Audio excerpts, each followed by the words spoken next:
जो लोग हमें जहरीला कह रहे हैं वो अपने घर में जाके आज रिसर्च करें कि उनके घर में शादी हिंदू देख के होता है या हिंदुओं में जाति देख के होता है। अभी ऋषि सुनक जिनके दादा पाकिस्तान में पैदा हुए, अब पाकिस्तान है, पहले भारत ही था, उनके पिता नौरोबी में पैदा हुए, वो खुद इंग्लैंड में पैदा हुए, लेकिन जाति की वजह से और धर्म की वजह से वो भारतीय हो गया।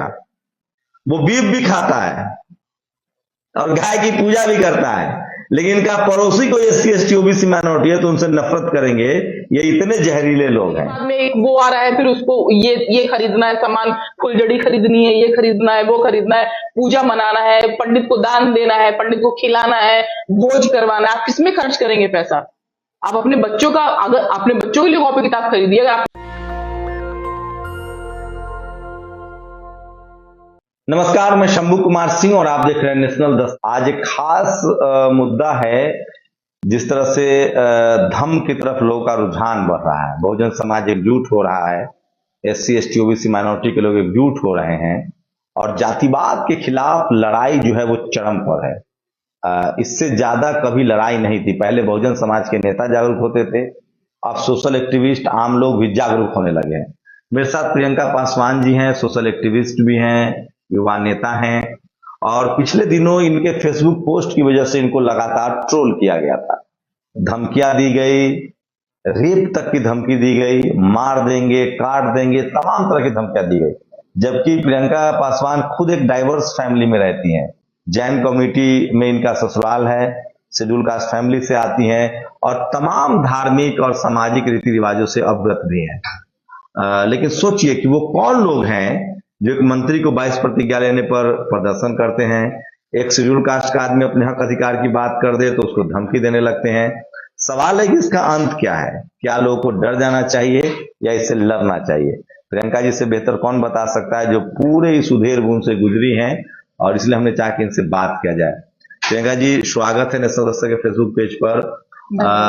बताइए कि क्या हुआ उसमें, जो धमकी आ रही थी आपको लगातार, जी जी खासकर मध्य प्रदेश से जो लोग धमकी दे रहे थे, जी। क्या वो मामला रुका है या अभी भी धमकियों का दौर जारी है? देखिए, गाहे बगाहे तो ये चलता ही रहता है और कभी ना कभी किसी ना किसी तरह बोला ही जाता है। तो थोड़ा बहुत है, लेकिन उस लेवल पे नहीं है। लेकिन ये बात तो है, मैं लोगों की नजर में आ चुकी हूँ, उन लोग के मनुवादी लोगों की नजर में आ चुकी है, और मेरी हर एक्टिविटी पे उन लोगों की नजर रहती है। तो कुछ भी हो, वो जरूर कुछ ना कुछ मेरा वो कंडेम करते हैं किसी ना किसी तरह। तो कोई बात नहीं, ये चलता रहता है, तो इस चीज से मुझे कोई डर नहीं है। आप एक डाइवर्स फैमिली से आती हैं, जैन फैमिली में आप शादी हुई आपकी, जी। शेड्यूल कास्ट फैमिली से आती हैं, आप लंगर चलाती हैं, तमाम आयोजनों में शामिल होती हैं। तो क्या घर में भी आपकी अपनी विचारधारा को लेकर रोक टोक है या इस तरह के लोग हैं जो आप सच बोलती हैं तो इस तरह की धमकियां मिलती हैं? नहीं, देखिए, घर में तो ये संभव ही नहीं है कि इस तरह की रोक टोक होती तो इतनी सारी चीजें मैं कर नहीं पाती। अभी भी मैं यहाँ पे बैठी हूँ तो मेरे बच्चे को मेरे हस्बैंड देख रहे हैं। तो ये चीजें हम लोग में है कि अगर वो काम पे जाते हैं तो वो बच्चे के साथ, अगर वो काम पे जाते हैं तो मैं बच्चे के साथ हूँ, मैं बाहर हूँ तो वो बच्चे के साथ में है। नहीं, ये जो आंदोलन है, जो फूले पेरियार अम्बेडकरी आंदोलन को जो आप चला रही हैं आगे लोगों को, इसको लेकर कभी घर से कोई आवाज उठी या वहां लोग सहमत है कि नहीं, जो गलत है वो गलत है, जो सही है वो सही है? देखिए, ये सबसे पहली बात तो जब मैं फैमिली में गई और मेरे हस्बैंड को ये चीजें पता चली तो उन्होंने बोला ये तो बहुत गलत हो रहा है, ये नहीं होना चाहिए। तो अगर ऐसा है तो जो आपको लगता है ठीक, आप वो कर सकती हैं और आप करिए, और जितना मैं हेल्प कर सकूंगा करूंगा। ये वैश्य समाज के साथ अच्छा है, कम से कम वो बिजनेस माइंडेड होते हैं और किसी के धर्म और निजी मामले में हाथ टांग नहीं लगाते हैं। जी बिल्कुल, ये तो मैंने देखा है। और सबसे बड़ी बात है, जैनिज्म है जो, जिस कम्युनिटी में मैं गई हूँ, जिस कम्युनिटी से मेरे हस्बैंड है, उसमें बहुत ज्यादा पाखंड नहीं है। बहुत ज्यादा पाखंड बिल्कुल भी नहीं है। करवा चौथ का जैसे सवेरे से शाम तक भूखे रहना, तो ये ऐसी चीजें नहीं है। वहां पे हैं, थोड़ी बहुत चीजें हैं, लेकिन मैं फिर भी नहीं, मैं नहीं करती साहब, महावीर तो बड़े रिफॉर्मर थे। जी जी जी जी जी। ये जो धमकी वाला जो दौर था, इन लोगों ने, आपने भी शिकायतें दी थी, क्या उस पर कोई अपडेट है? देखिए, शिकायतें तो बस यही चल रहा है कि मेरी फाइल एक टेबल से दूसरे टेबल से तीसरी टेबल जा रही है। अभी साइबर को मैंने करके आई हूँ, तो कल मैं जा रही हूँ साइबर क्राइम थाने जा रही हूँ।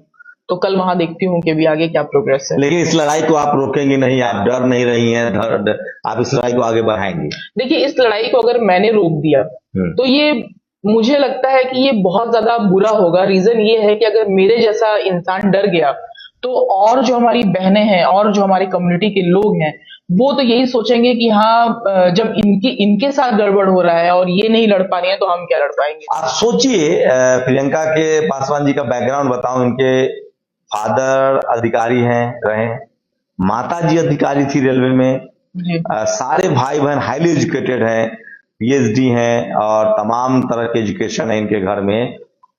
खुद भी अच्छे मतलब रिच फैमिली से आती हैं, एजुकेटेड फैमिली से आती हैं। उसके बाद इस तरह के हालात बनते हैं तो आप कल्पना कीजिए जो एससी एसटी ओबीसी माइनॉरिटी के लोग पढ़े लिखे नहीं है उनके साथ किस तरह का व्यवहार होता होगा। प्रियंका सोशल एक्टिविस्ट भी हैं, पॉलिटिकल एक्टिविस्ट भी हैं और लगातार समाज के मुद्दों पर अपनी बात भी रखती हैं। प्रियंका, कैसे देख रही हैं कि हाल के दिनों में लगातार आप देखेंगी, आप चूंकि दोनों तरह का अनुभव है आपको, आप शेड्यूल कास्ट फैमिली में पैदा हुई और वो भी गोरखपुर जैसे शहर में। जी जी जी वहां का जो अनुभव था शादी से पहले जी और अब जब सवर्ण समाज फैमिली में आप शादी, वैश्य समाज में शादी करके आई, जी और वहां जो आपने देखा तो लगता है कि कोशिश की जाए तो ये जो जाति के नाम पर जो दूरियां उसको पाटा जा सकता है। देखिए, इसमें कोशिश की जाए तो बात नहीं है। अगर अगर आपका पार्टनर इसमें तो कोई दो राय नहीं है कि अगर मैं उनकी बात से सहमत नहीं हूं, वो मेरी बात से सहमत नहीं है, तो कोई भी कम्युनिटी हो, कुछ भी हो, तो वो नहीं चल पाता है। और जैसे कि सेम कम्युनिटी में भी शादी करने के बाद में जैसे मैंने देखा है, तो आपस में भी इतना ज्यादा बैर भाव होता है कि एक दूसरे की पिटाइयां तक होती हैं, महिलाओं की पिटाइयां तक होती हैं। और ये चीज सिर्फ हमारी कम्युनिटी में नहीं है, जो महिलाओं की पिटाइयां हैं ये अपर अपर अपर कैटेगरी में भी हैं और मेरी आंखों से देखी देखी देखी हुई है। नहीं, वो तो है, वो तो महिलाओं के साथ हिंसा हर जगह है। मैं ये समझना चाह रहा था जी कि जब आप सवर्ण समाज के का हिस्सा बनी, शादी हुई, तो वहां लोगों का क्या रिएक्शन होता है जब बाकी लोगों से मिलती जुलती हैं, जब वो जाति को लेकर जानती है, जबकि आप जानती हैं, तो किस तरह का रिस्पॉन्स रिएक्शन होता है? ओ माय गॉड, जी ये क्या हो गया है? जी देखिए, सबसे बड़ी बात तो ये कि मैं शुरू से ही सिर्फ अपने काम में बिजी रही हूँ। मैंने जब पोस्ट ग्रेजुएशन में मैं गई, मतलब ले दे कहने का मतलब ये है कि मैं अपने काम में इतना बिजी रहती हूँ कि मैं मेरे बगल वाला क्या सोच रहा है या क्या कह रहा है मुझे उस चीज से कोई मतलब नहीं रहता है। हाँ, मेरे हस्बैंड मेरे साथ में सपोर्टिव हैं और उनके भाई हैं वो सपोर्टिव है, उनकी फैमिली सपोर्टिव है, इससे ज्यादा मुझे कोई मतलब नहीं है। फर्क नहीं पड़ता है? नहीं, बिल्कुल नहीं फर्क पड़ता। लेकिन बहुत लोग परेशान हो जाते हैं, जैसे आपके साथ अभी जिस तरह से ट्रोलिंग हुई है, जी बहुत लोग परेशान हो जाते हैं, पुलिस कार्रवाई होती है, जी उन लोगों को क्या मैसेज देंगे? कैसे, कितनी मजबूत मनोदशा की जरूरत है इन सब मामलों से निपटने के लिए? देखिए, सबसे बड़ी बात तो ये है कि इसमें घबराने की तो देखिए कोई भी बात नहीं है। हालांकि हालांकि जब मैंने पहली बार इन लोगों ने वीडियो हाय है प्रियंका पासवान मुर्दाबाद लगे, जो भी मैं दिल्ली से इतने दूर में लगे, तो बाकी घबराहट तो होती है, लेकिन ठीक है। और ये सबसे ये है कि अगर मैं ये चीज यहाँ पे छोड़ देती हूँ तो लोगों में मैसेज क्या जाएगा। मेरे घर में मेरी भी 4 बहनें हैं और उन बहनों की भी बच्चियां हैं, और यही सोचिए तो उन लोग में क्या मैसेज जाएगा कि अगर मैं इस सिचुएशन में, इस कंडीशन में हूँ, दिल्ली में बैठी हूँ और फिर मैं अपने लिए नहीं लड़ पाती हूँ, तो फिर मैं और लोग क्या ही कर पाएंगे। वो सोचेंगे भाई ऐसा तो होता ही है, तो जब ये नहीं लड़ पा रही है तो चुपचाप बैठ जाओ।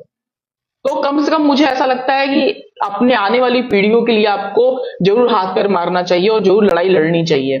और आजकल का जो माहौल चल रहा है बहुत अच्छा चल रहा है माहौल, मुझे ऐसा लगता है, क्योंकि हर कोई जो धम्म की तरफ बढ़ रहा है। इवन मुझे भी नहीं पता था दीपदान उत्सव, जब तक मुझे पता नहीं था, लेकिन जैसे मुझे इन सारी चीजों के बारे में पता चला और मैंने सिर्फ एक किताब पढ़ी थी, बाबा साहब की एनिहिलेशन ऑफ कास्ट, और उसके बाद हिंदू कोड बिल पढ़ी और कैथरीन मयो की मैंने मदर इंडिया पढ़ी। ये तीनों बुक्स ने मेरे गजब का इम्पैक्ट मेरे ऊपर किया और मुझे वही लगा कि वाकई मैं हूं कहाँ। अगर मैं एक टाइम में बहुत बड़ी पुजारी हुआ करती थी, सोमवार बृहस्पतिवार फास्ट रखना, मंदिर जाना, बहुत बड़ी पुजारी हुआ करती थी। लेकिन जैसे मुझे पता चला ये भाई साहब ये हो क्या रहा है और मैं कर क्यों रही हूं, उस दिन से मैंने धीरे धीरे इन सब चीजों से एकदम ड्रॉप आउट कर दिया कि इन जगहों पे तो मेरा कोई जगह ही नहीं है और अगर लोग ये समझते हैं कि मेरे साथ नहीं हो रहा है, लेकिन मैं तो जो मेरे एससी एसटी जो ओबीसी की कम्युनिटी और है, महिलाएं भी। हाँ महिलाएं भी, जो एससी एसटी और जो महिलाएं हैं, ये लोग जब ये लगता है कि भाई वो लोग वहां पे जब मंदिर में जाते हैं, आपके आपके भाई बहन जिनको मूछें रखने पे मार दिया जाता है, घोड़ी चढ़ने पे मार दिया जाता है, हमारी महिलाओं को रेप करके फेंक दिया जाता है, तो आखिर आखिर अगर अगर आप उनको अपना परिवार नहीं समझते तो आपको दर्द नहीं होगा। लेकिन मैं समझती हूँ वो मेरा परिवार है, और मैं वो भी दर्द महसूस करती हूँ कि मेरे दादा परदादा, मेरी नाना नानी, इन लोगों को किस हिसाब से गुजरना पड़ा होगा। अच्छा, आप तो बहुत एजुकेटेड फैमिली से थी, रिच फैमिली से थी, उसके उसके बाद भी जाति का जो जो दुष्चक्र है वो झेलना पड़ा आपको। देखिए जब मैं गोरखपुर में की अगर बात करें तो देखिए मैं स्कूल में पढ़ती थी, तो वहां पे जो लड़के हुआ करते थे, जो ठाकुर होते थे, एक्चुअली एक्चुअली ठाकुरों में बहुत ज्यादा जनरल कैटेगरी के लोग। हाँ जनरल कैटेगरी के लोग, लेकिन जनरल देखिए ब्राह्मण क्या होते हैं ना, बहुत महीन बोलते हैं वो लोग, आपका काट के चला जाएगा पता नहीं चलेगा। लेकिन ठाकुर ये क्या होते हैं, उबले हुए होते हैं, मतलब इनके जो भी अपना कोई भी चीज अपना ही छिपा के दबा के नहीं रख सकते, तुरंत निकालना है इनको। तो अगर स्कूल में थी तो मुझे मुझे 7th 8th में रही होंगी, तब मैंने पहले शब्द सुना था, चमार चमार चमार मुझे बोलते थे, और जब लोग पूछे तुम्हें चमार क्यों बोले, तुम तो पासी हो, मैं बोला इतने बड़े उल्लू हो तुम लोग अपने कम्युनिटी के लोग, कि जो भी एससी है वो चमार और चुड़ाई है उनकी नजर में, और कुछ नहीं है। चमार और चुड़ाई है, भले तुम पासी हो, पासवान हो, मार्शल कॉम से आते हो, लेकिन एससी में हो तो आप चमार और चुड़ाई हो। देखिए मार्शल कॉम का मतलब उदा देवी पासी जो थी वो राजा रानी थी, वो गोरखपुर रीजन की, वो उनका राज था। हाँ जी। तो और कितने भी आप हिम्मत वाले, और मेरी कम्युनिटी के लोग ही मुझसे बहुत ज्यादा वो करते हैं कि आप अपने आप को अछूत बोलती हैं, आप शेड्यूल कास्ट में बोलती हैं, और अपने आप को बहुत गिरा हुआ क्यों बोलती हैं, हम लोग तो इतने बड़े राजा थे, महाराजा थे, और ये था। मैंने बोला भाई, संविधान लिखने के बाद तुम लोगों को पता चला, उसके पहले तुम लोग कहाँ थे? तुम्हारे इतने बड़े बड़े अगर महल थे तो क्यों नहीं महलों को सिंधिया की तरह उसको लगा दो ना, और कमाओ, होटल बना दो, चुप हो जाते हैं। आखिर जो भी, और सबसे बड़ी बात, हम मेरी कम्युनिटी पे जरायम एक्ट लगा था, सब बोलते हैं अंग्रेजों ने लगाया, लेकिन लगवाया किसने था? अगर कोई पूछे समझे तो लगवाया किसने था? जो यहाँ के मनुवादी लोग वो तो अंग्रेजों से लड़ते थे, जो जो उस समय जिनको मनुस्मृति में शूद्र अछूत कहा गया, उन्होंने सबसे ज्यादा अंग्रेजों से लड़ाई लड़ी। बिल्कुल, और इससे आदिवासी और अछूत और शूद्रों ने। जी बिल्कुल, इन लोगों ने सबसे ज्यादा लड़ाई लड़ी, और ये लोग इसलिए गुंडा एक्ट बना, जरायम एक्ट बना। लेकिन ये ऐसा नहीं है कि सिर्फ अंग्रेजों ने ये लगाया, आखिर लगवाया किसने? ये मनुवादी लोगों ने लगवाया, इसलिए कि वो हम लोग जो कुछ किसी के पास रहेगा नहीं, कुछ खाने को नहीं रहेगा, उदा देवी पासी ने लंबी लड़ाई लड़ी है अंग्रेजों से, और अकेले उन्होंने दर्जनों अंग्रेजों की हत्या की थी। और भी बहुत सारे वो राजा थे, सुहेल देव पासी ये राजा थे, और मदारी पासी, वो एक आंदोलन उन्होंने चलाया था। कई बहुत सारे पासी कम्युनिटी के लोगों ने, बहुत अच्छा उनका हिस्ट्री रहा है। लेकिन ये जरूर ये है कि ये चीज समझनी पड़ेगी मेरी कम्युनिटी को, कि आखिर जरायम, और इस चीज के लिए वो अंग्रेजों को दोषी देते हैं, जबकि मैं नहीं दोषी देती हूँ कि अंग्रेज इस चीज के लिए दोषी थे। देखिए मनुवादी लोगों का अपना एक पूरा जो पूरे चीजें थी कि हाँ उनको बिजनेस है, उनका अच्छा परिवार है, अच्छा घर है, और जिसको खाने को नहीं मिल रहा है, या तो वो बिल्कुल दब के रोए अपना किस्मत को लेकर, या कुछ लोग जाके छीना झपटी करके खाएं। जैसे आजकल के समाज में भी आप देखेंगे कि किस हिसाब से बेरोजगारी बढ़ी है, किस हिसाब से क्राइम बढ़ा है। तो क्राइम कौन कर रहा है? जिनके पास ना खाने को है ना रहने को है, कहां से अपने बच्चों को पढ़ाएंगे, कहां से करेंगे? ये तो जनरलाइज बात है, इस देश में तो सबसे ज्यादा अमीर लोग क्राइम करके विदेश भाग रहे हैं पैसा लेके। नहीं, देखिए आप गरीब को क्रिमिनल कह रहे हैं। गरीब को क्रिमिनल नहीं कह रही हूँ, गरीब को क्रिमिनल माना जाता है, जबकि सबसे बड़े जो क्रिमिनल लेके भागते हैं पैसा, वो तो क्रिमिनल है ही नहीं, उनका तो एनपीए में चला जाता है। आप देखिए तो उनको सरकार उनके पैसों को एनपीए में डाल देती है। किस तरह का जातिवाद का सामना करना पड़ा जब स्कूल कॉलेज की बात करते हैं? देखिए स्कूल कॉलेज में तो यही था, सबसे पहला यही शब्द था जो मुझे बोला गया, इस तरह की बातें। और देन आफ्टरवर्ड सबसे बड़ी बात है, मैंने बहुत सारे काम। अच्छा, ये जातिवाद आपको समझ में कब आया? हम सबको एक स्टेज पर समझ में आती है, ये समझ कब आने लगा आपको? देखिए मुझे मैं सिविल की प्रिपरेशन कर रही थी, देन आफ्टरवर्ड्स सिविल में मैं 3 बार इंटरव्यू में गई, देन आफ्टरवर्ड्स उसके बाद जब ये यूपीएससी में आपने 3 बार इंटरव्यू दिया है? 3 बार इंटरव्यू तक में गई, और फिर जब ये नहीं हुआ मेरा, तो देन उसके बाद यही रहा काफी ज्यादा लेकिन आपके घर में तो कुछ है, लोग अधिकारी हैं, आपकी हाँ, बहनें हैं। बिल्कुल है, बिल्कुल है। मेरी हाँ। छोटी सिस्टर है, वो लेबर मिनिस्ट्री में है। तो और बाकी एक सिस्टर है जो गोरखपुर में वहाँ इलेक्शन लड़ रही है, वो डॉक्टरेट किया है उसने, पीएचडी क्या है, ये जी प्रोफेसर के लिए ट्राई कर रही जी, है। हाँ। प्रोफेसर के लिए ट्राई कर रही है। हम्म। तो ये चीजें तो थी। क्या पूछ रहे थे आप? कि ये जातिवाद आपके साथ हो रहा है, ये समझ में कब आया जब आपने हायर एजुकेशन लिया? देखिए, जातिवाद मेरे साथ अगर आप कहें तो मेरे साथ नहीं हुआ जातिवाद।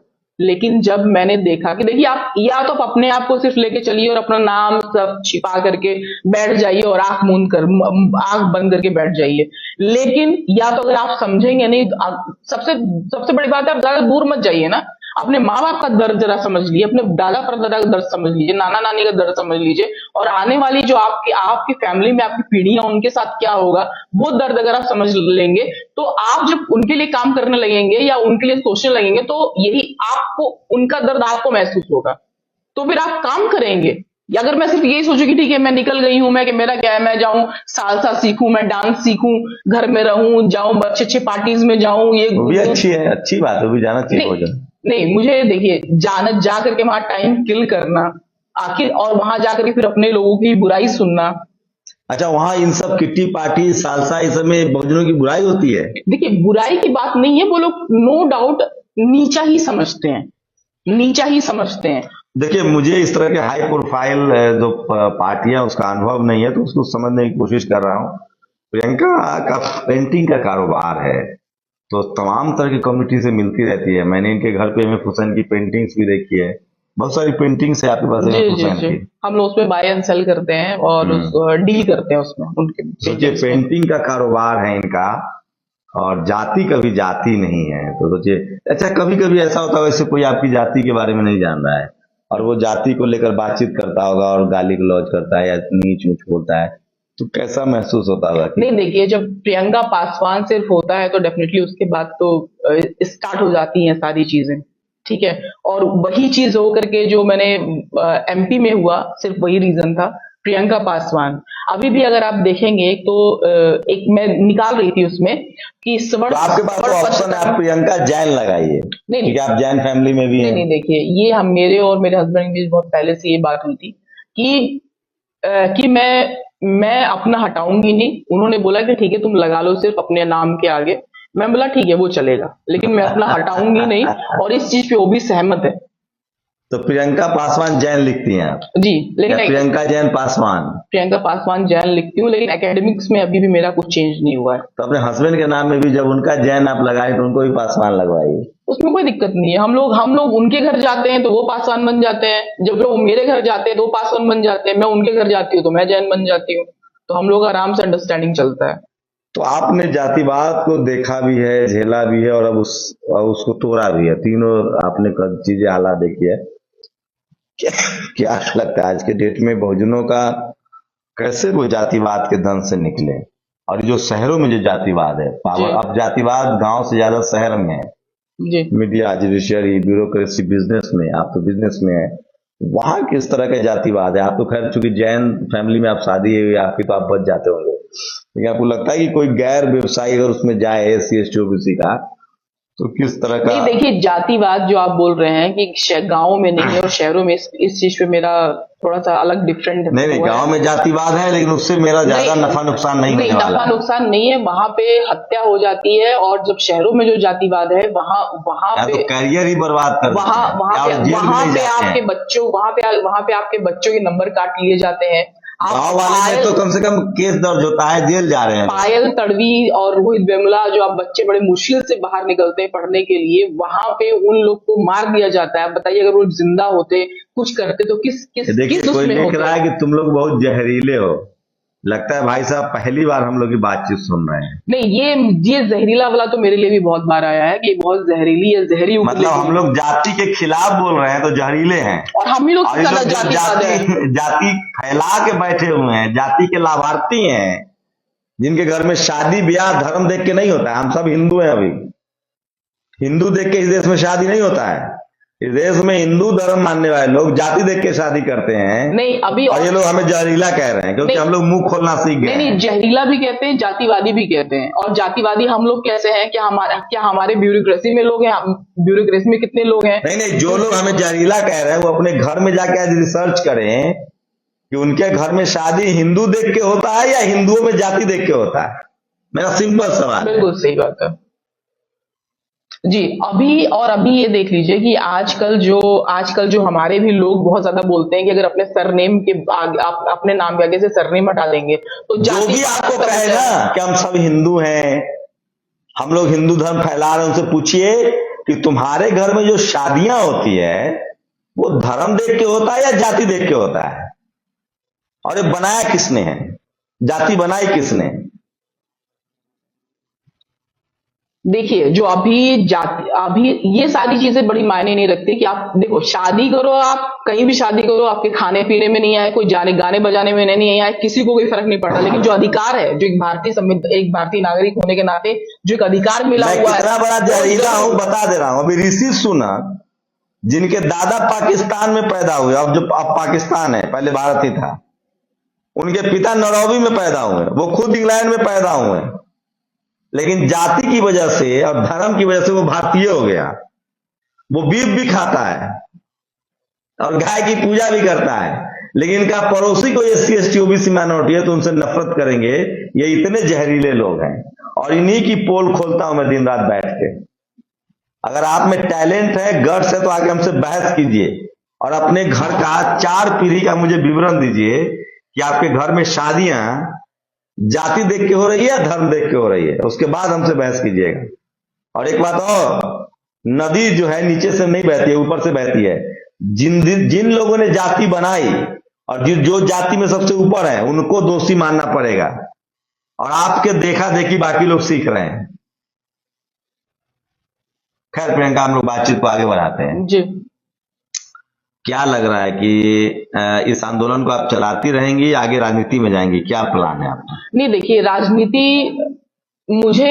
राजनीति करने वाले बहुत सारे लोग हैं, लेकिन मैं उन लोगों का हमेशा साथ दूंगी जो राजनीति भी कर रहे हैं, जो कुछ चीजें अगर खत्म कर दें। सबसे बड़ी बात यह है कि जैसे अभी PSUs हम लोग के वहां पे जो बिक गए, सारे बेच दिया गया, और सिर्फ रीजन ये था कि आरक्षण ना देना पड़े, जो कि सामाजिक न्याय का बहुत बहुत बहुत मजबूत स्तंभ था, वो PSUs बेच दिए गए। तो जो भी अगर कोई भी राजनीति में भी है, तो अगर वो ये कहता है कि हाँ अगर निजीकरण का राष्ट्रीयकरण करेंगे, हाँ निजीकरण जितने भी हुए उनका राष्ट्रीयकरण होगा, नए PSUs क्रिएट होंगे जिससे सामाजिक न्याय बना रहे, और जो भी ये जज और जुडिशरी में भी जो सारी चीजें हैं, कोलेजियम सिस्टम में जुडिशरी में जो सारी चीजें हैं, उसमें भी जो हमारे लोगों को हक अधिकार देंगे, मतलब सिर्फ हम लोगों को कोई भीख तो नहीं मांग रहे।